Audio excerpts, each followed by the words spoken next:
श्रोता प्रेमियों, मैं राम सागर शास्त्री आप लोगों के समक्ष रखने जा रहा हूं एक प्रसंग। रावण ने अपनी मुक्ति हेतु किया था सीता का हरण। देखिए, रावण ने सीता का हरण सीता को पटरानी बनाने के लिए नहीं बल्कि अपनी मुक्ति के हेतु किया था। रावण और कुंभकर्ण दोनों भगवान विष्णु के द्वारपाल जय और विजय थे कि द्वारपाल हरि के प्रिय अजय और विजय जान सबको। एक दिन की बात है, लक्ष्मी जी ने भगवान विष्णु के शरीर में चंदन का लेप किया। वे उनकी कोमल भुजाएं देखकर विचार करने लगी कि इनकी भुजाएं इतनी कोमल हैं जो धनुष की प्रत्यंचा खींचते ही मुरक सकती हैं। काश कोई ऐसा संयोग आता जिसमें मैं यह देख देती कि इनकी भुजाओं में कितना बल है। भगवान विष्णु लक्ष्मी जी की भावना को समझ गए। वे विचार करने लगे कि त्रिभुवन में कोई ऐसा नहीं है जो मेरे साथ युद्ध कर सके। जय और विजय ही मेरे साथ टक्कर दे सकते हैं। इसलिए भगवान ने तत्क्षण अपनी लीला रचा डाली। उन्होंने जय और विजय से कहा कि आज जो भी दरवाजे पर आए उसे अंदर मत घुसने देना। इधर भगवान जय विजय को पहरे पर लगाकर विश्राम करने लगे और उधर भगवान की इच्छा से दरवाजे पर भृगुऋषि आ गए। उन्होंने अंदर जाने का प्रयास किया। जय और विजय ने उन्हें रोककर कहा कि आज प्रभु की ऐसी आज्ञा है कि कोई व्यक्ति अंदर नहीं जा सकता है। भृगुऋषि को क्रोध आ गया। उन्होंने जय और विजय को श्राप दे दिया कि पापियों, जरा से पद का मधु यह अपने आप टूट जाए। मद रखते हो जिस द्वारे का वह द्वारा स्वयं छूट जाए। कि निश्चल जाए हो तुम दो, जाओ तुम दोनों निशा से हो जाओ। आज तुम वही जय और विजय रावण और कुंभकर्ण बनकर पृथ्वी पर अवतीर्ण हुए। रावण बड़ी प्रकार जानता था कि मेरी मृत्यु जब भगवान के हाथों से होगी तभी मैं मुक्त हो पाऊंगा। एक बार रावण को सनक, सनंदन, सनातन और संत कुमार से भेंट हो गई। उस समय रावण ने उनसे पूछा कि हे मुनीश्वरों, मुझे ऐसा उपाय बताओ जिससे मैं भगवान विष्णु के हाथों से मारा जाऊं। सरकार ने कहा कि इसका बहुत आसान उपाय है कि तुम राम की नारी सीता का हरण कर लो। भगवान स्वयं तुम्हें मारने के लिए तुम्हारे घर पर आ जाएंगे। इसीलिए रावण ने सीता का हरण किया।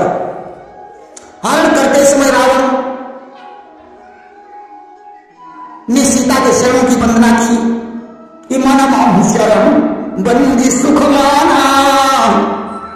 जिस समय हनुमान अशोक वाटिका में वृक्ष के पत्तों में झुककर बैठे हुए थे, उसी समय रावण बहुत सी स्त्रियों के सहित सीता के पास आया, क्योंकि इसने उस रात भयंकर स्वप्न देखा था कि लंका में कोई बंदर आया है और उसने अशोक वाटिका को उजाड़ दिया है, अक्षय कुमार को मार डाला है, लंका में आग लगा दी है।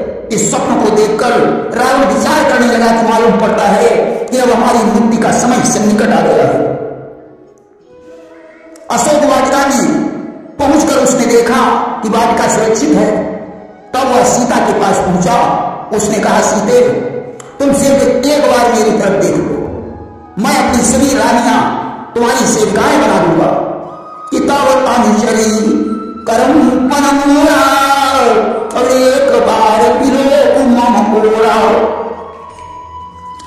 देखिए, आंख एक इंद्रिय का नाम है जिसका काम है देखना। आंख जिस विषय का पान करती है वह है रूप। रूप दो प्रकार का है, स्वरूप और कुरूप। कुरूप को आंखें देखना पसंद करती हैं, स्वरूप को आंखें देखना पसंद करती हैं, परंतु कुरूप को नहीं। देखना शब्द के कई पर्याय राशि हैं। विलोकना, अवलोकना, निहारना, निरखना, चितवना आदि। देखने के तरीके अनेकों हैं, जैसे लजीली दृष्टि से देखना। अगर किसी कन्या को विवाह से पहले उसके ससुर को दिखाया जाए कि पुत्री से ही तुम्हारे ससुर बनेंगे, तो लड़की उन्हें लजीली दृष्टि से देखती है। एक होता है असमंजस की दृष्टि से देखना, जैसे किसी पत्नी के पास उसके पति के समान ठीक एक रूप रंग वाला दूसरा पुरुष आ जाए तो पत्नी असमंजस की दृष्टि से देखेगी कि पता नहीं इनमें से हमारा असली पति कौन हो रहा है। एक होता है टकटकी बांध कर देखना। जब कोई किसी पर मोहित होता है तो उसे टकटकी बांध कर देखता है। जैसे कोई सुंदर जंगल या पहाड़ या कोई दृश्य दिखाई पड़ा तो लोग उसे देखते ही रह जाते हैं। एक होता है घृणा की दृष्टि से देखना। जब कोई चीज देखने में पसंद नहीं होती है तो लोग उसे घृणा की दृष्टि से देखते हैं। जैसे रास्ते में हड्डियां पड़ी हैं और दृष्टि तो पड़नी ही है परंतु देखने की इच्छा नहीं होती, परंतु देखने की इच्छा नहीं होती। एक होती है क्रोध की दृष्टि से देखना। जब कोई किसी पर क्रोधित होता है तो उसे गुस्से की दृष्टि से देखता है। एक होता है आंशिक दृष्टि से देखना। जब किसी को इग्नोर करना होता है यानी अनदेखा करना होता है तो उसे आंशिक दृष्टि से देखा जाता है। एक होता है तिरछी दृष्टि से देखना। अपने प्रीतम को तिरछी दृष्टि से देखा जाता है। एक होता है कामुक दृष्टि से देखना, जिस दृष्टि से शूर्पणखा ने राम और लक्ष्मण को देखा था। एक होता है वात्सल्य की दृष्टि से देखना, जिस दृष्टि से एक मां अपने बच्चे को देखती है। इस प्रकार देखने के अनेकों तरीके हैं, परंतु सीता जी के लिए यहां हम 3 प्रकार की ही दृष्टियों का प्रयोग कर रहे हैं। प्रेम की दृष्टि, कृपा की दृष्टि और क्रोध की दृष्टि। अगर सीता जी रावण को क्रोध की दृष्टि से देखेंगी तो रावण जलकर भस्म हो जाएगा, क्योंकि सीता जी जब ब्याह कर अयोध्या में आई थी तो कौशल्या ने सीता से हल्दी पिसवाई थी।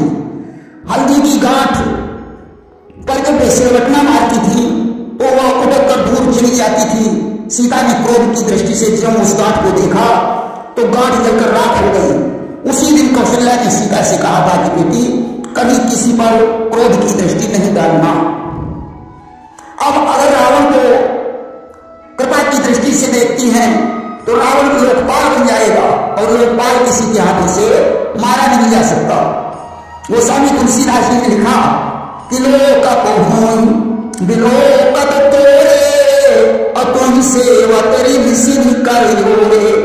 गंगा जी ने सीता जी से कहा कि तुम जिसे कृपा की दृष्टि से देखोगी वह लोकपाल बन जाएगा। आज सीता जी सोचती हैं जब रावण मारा नहीं जाएगा तो फिर इसका उद्धार कैसे होगा। अगर हम इसे प्रेम की दृष्टि से देखते हैं तो यह दृष्टि पराये पुरुष पर डाली नहीं जा सकती। इससे पातिव्रत धर्म नष्ट हो जाएगा कि प्रेम दृष्टि दारम यदि अन्ना तो तुरंत हो पातिव्रत भंगा। अब वे रावण को किस दृष्टि से देखें। आज सीता जी ने एक तिनका उठाया और उसकी तरफ देखकर रावण से बातें करने लगी कि त्राणाधारी ओट ताती बयदेही असुमेरी अवधपति परम स्नेही। तिनका की उत्पत्ति भूमि से हुई है और सीता जी भी भूमि की पुत्री है, इसलिए तिनका सीता का भाई भी है और घूंघट का काम भी कर रहा है। वे ये भी विचार करती हैं कि इस पर अगर क्रोध की दृष्टि पड़ेगी तो तिनका ही जल जाएगा, रावण सुरक्षित बना रहेगा। आज तो उन्होंने प्रेम की दृष्टि को ही प्रमुख मानकर रावण से कहा कि खाल नहीं सोधी रघुवीर बाण की। रावण से कहती थी सीता कि तुझे रघुवीर के बाण की याद नहीं है। रावण क्रोधित हो गया। रावण ने कहा सीते मैं तुझे जान से मार डालूंगा, तुमने हमारा अपमान किया है। आज तलवार लेकर सीता को मारने के लिए दौड़ा, मंदोदरी ने हाथ पकड़ लिया। रावण बोला कि मैं तुम्हें 1 महीने का समय दे रहा हूं, अगर तुमने हमारी तरफ नहीं देखा तो मैं इसी तलवार से तुम्हारा शीश काट डालूंगा। एक दिन रावण ने राम का माया द्वारा शीश बनाकर सीता को दिखाया और कहा मैंने राम का शीश काट लिया है। सीता जी दुखी हो गई, परंतु उन्होंने रावण की तरफ फिर भी नहीं देखा। रावण को यही सोचता था कि इस तरीके से राम शीघ्र आ जाएंगे और मैं इस निशाचर योनि से मुक्त हो जाऊंगा। जनकपुर में रावण गया था, मगर उसने धनुष को हाथ नहीं लगाया था कि रावण बाण छुआ नहीं चाहता, अभारे सकल धूप कर ही धापा। उसने राम के मस्तक की रेखाएं देखकर बताया था कि हे राम, तुम्हारी मस्तक रेखा बता रही है कि इस धनुष को तुम ही तोड़ोगे और सीता का विवाह भी तुम्हारे साथ होगा, परंतु गृहस्थ जीवन का सुख नहीं दिखा है। अतिशीघ्र ही तुम्हारा वनवास होने वाला है। वनवास जाते समय तुम्हारे पिता की मृत्यु हो जाएगी। मैं तुम्हारी पत्नी सीता का हरण करके लंका ले जाऊंगा। मेरी मोक्ष की पिटारी तुम्हारे हाथों में है। मैं आपको निमंत्रण दे रहा हूं कि मेरी मोक्ष की पिटारी को लेकर लंका में आ जाना और मेरा उद्धार अपने हाथों से करना। कि हे राम, निमंत्रण देता हूं, सीधे गढ़लंक चले आना। मेरी उस मोक्ष पिटारी को हे धर्म भुजीन साथ लाना। भगवान राम ने हंसकर कहा, लंकेश, मुझे तुम्हारे ही कारण पृथ्वी पर मनुष्य के रूप में अवतार लेना पड़ा। कि लंकेश, तुम्हारे ही कारण मैं इस भूतल पर आया हूं। अंशु के सहित जन्म लेकर दशरथ नंदन कहलाया हूं। युद्ध के समय राम को देखकर प्रसन्न हुआ और कहने लगा, राम, स्वयंवर ने तुम्हें देखा था, आज वनवासी वेश में देख रहा हूं, क्या आप वही राम हैं? कि बोला, क्या तुम ही अवधपति हो? क्या तुम ही जानकी जीवन हो? रावण से रण करने वाले, क्या तुम ही कौशलानंदन हो? रावण ने कहा, लंकेश, मैं वही राम हूं। तुम्हारा उद्धार करने के लिए आज मुझे लंका में आना पड़ा।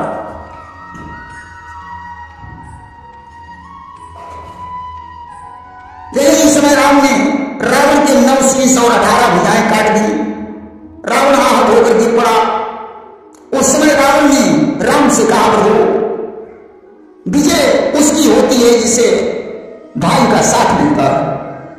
हमारा भाई विभीषण मेरे साथ नहीं था, परंतु तुम्हारा भाई लक्ष्मण तुम्हारे साथ था। विजय उसकी होती है जो धर्म पर चलता है। तुमने ऋषिमुनियों की रक्षा करके धर्म किया है, मैंने ऋषिमुनियों को सताकर अधर्म किया है।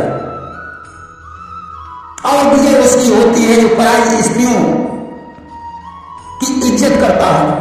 तुमने पराई स्त्रियों की इज्जत की है और हमने पराई स्त्रियों का हरण किया है। विजय उसकी होती है जो एक पत्नी व्रत वाला होता है। तुम्हारी एकमात्र पत्नी सीता है, परंतु हमारी हजारों पत्नियां हैं। विजय उसकी होती है जो अपनी पत्नी की सही सलाह मानता है। तुमने अपनी पत्नी की सही सलाह को माना है, परंतु हमने अपनी पत्नी मंदोदरी की सलाह को क्षण क्षण पर ठुकराया है। विजय उसकी होती है जिसे अहंकार नहीं होता। आपको कोई अहंकार नहीं है, परंतु मैं बहुत बड़ा अहंकारी हूं। और राम, विजय उस राजा की होती है जो मंत्रियों की सही सलाह मान लेता है। आप अपने मंत्रियों की सलाह मानते रहे, परंतु मैंने माल्यवंत जैसे बूढ़े मंत्री की सलाह को भी नहीं माना। विजय उसकी होती है जो भला काम पहले करता है। आपने हमेशा भला काम पहले किया है, परंतु मैंने भले काम को छोड़कर पहले सीता का हरण किया है। अगर आपके पास विभीषण नहीं होता तो शायद आप मुझे मार भी नहीं पाते, परंतु इतना होने के बाद भी विजय मेरी ही हुई है, क्योंकि मैंने अपने जीते जी तुम्हें अपनी लंका में पैर नहीं रखने दिया, परंतु मैं तुम्हारे जीते जी तुम्हारे लोक को जा रहा हूं। इतना कहने के बाद रावण ने भगवान राम को मन ही मन प्रणाम किया। राम ने उसकी शेष दोनों भुजाएं और शीश काट दिया। रावण का प्राणांत हो गया। प्रेम से वृंदावन बिहारी लाल की